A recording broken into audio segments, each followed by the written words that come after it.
Flight के bathroom में cigarette P फिर खोलने लगा इमरजेंसी गेट, बांधने पड़े स्तन के यात्री के हाथ पैर। एयर इंडिया के पी गेट मामले के बाद अब एक और चौंकाने वाला मामला सामने आया है।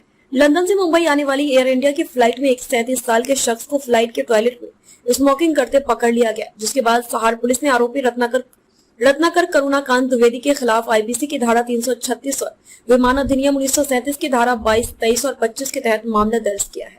वह इस मामले को लेकर एयर इंडिया के क्रू मेंबर ने सहार पुलिस को बताया कि उड़ान भरने के दौरान फ्लाइट में धूम्रपान की अनुमति नहीं है और जब हम सभी चालक दल बाथरूम की ओर भागे तो देखा कि उसके हाथ में एक सिगरेट है। हमने तुरंत सिगरेट उसके हाथ से फेंक दी। उन्होंने आगे बताया, फिर रमाकांत ने चिल्लाना शुरू कर दिया।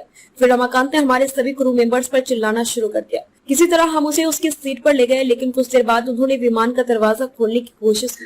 इसके बाद इस व्यवहार से सभी यात्री डर गए और उसने उड़ान में नौटंकी शुरू कर दी।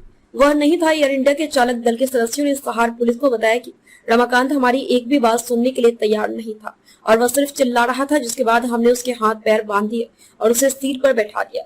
इसके बाद वो अपना सिर पीटने लगा। पुलिस ने कहा कि यात्रियों में एक व्यक्ति डॉक्टर था, उसने आकर उसकी जांच की। फिर रमाकांत ने कहा कि उसके बैग में कुछ दवा है, लेकिन बैग की जांच करने पर एक ई सिगरेट बरामद हुई। फ्लाइट के लैंड होने के बाद यात्री रमाकांत को सहार पुलिस को सौंप दिया गया, जहां उसे पुलिस ने हिरासत में लेकर आईपीसी की विभिन्न धाराओं के तहत मामला दर्ज किया है। पुलिस ने कहा है कि आरोपी भारतीय मूल का है, लेकिन संयुक्त राज्य अमेरिका का नागरिक है और उसके पास अमेरिकी पासपोर्ट है। पुलिस ने कहा है कि हमने आरोपी के नमूने को मेडिकल परीक्षण के लिए भेजा है, ताकि पुष्टि की जा सके कि वह नशे की हालत में था या मानसिक रूप से परेशान था। मामले को लेकर अधिक जानकारी की प्रतीक्षा है।